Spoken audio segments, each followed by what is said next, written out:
What's going on in this school district that would leave a teacher to say, I'll go back to my crumbling, gross classroom if I can have my community back? It's just that bad. Now, the teacher is referencing a school merger or consolidation, but speaks to a bigger consolidation pattern that happens in contemporary development in America that is pretty unique to our place and time. And once you learn what it is, you'll start to see it everywhere. What I'm speaking about is the proclivity for American things to have a lot of little things become one big thing. A lot of little churches become a megachurch. A lot of little business become a department store or a shopping mall. And a lot of neighborhood schools becoming one big regional school. Now, I'm going to get to schools and talk about what we may have lost. But one of the main reasons it happens is that in America, we subsidize primarily only one form of transportation: cars. Now, both the overly wide thoroughfares that cars require and the ample amount of storage in the form of parking lots has driven the distance between places just by its own development pattern. But easy access to cheap land on the outskirts of town has exacerbated this in the form of suburban sprawl. You see, without government subsidies, the traditional development pattern often meant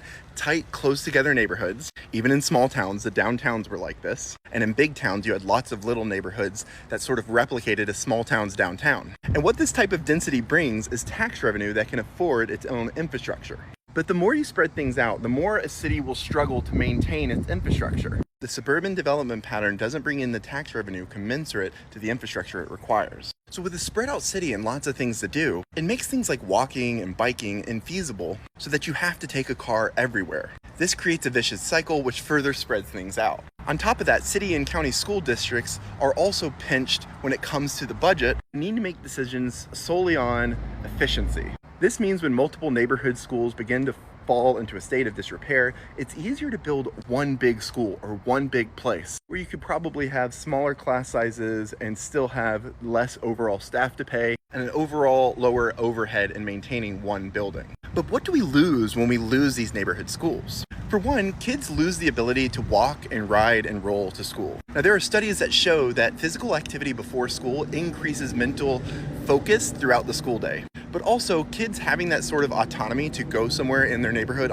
by themselves increases mental resilience and reduces anxiety later on in life. What Sarah was speaking to in that article, however, was the lost community aspect when she went from a neighborhood to a regional school. The school was so big, she only knew people that worked in her grade. Parents didn't participate as much because it wasn't something local to them. And when you have a local facility for a school in your neighborhood, you're more likely to run into other parents, to get to know them. And this connectivity or social capital is seen as one of the most important things to help economic upward mobility. But also, just think about this. By having a school in your neighborhood, you have a built-in community center, third place, and playground.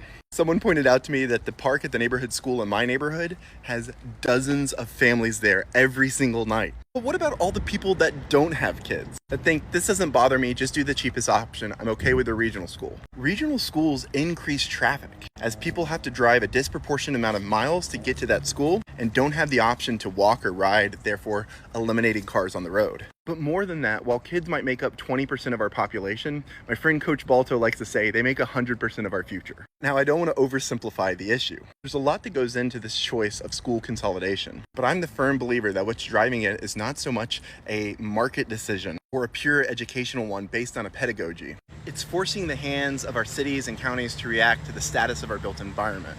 In Chattanooga, there's an election that ends Thursday, voting for our school board. And while they don't have a final say in something like this, they do play a significant part of it. Get out and vote. Be sure to reach out to whoever represents you and let them know you're a fan of neighborhood schools.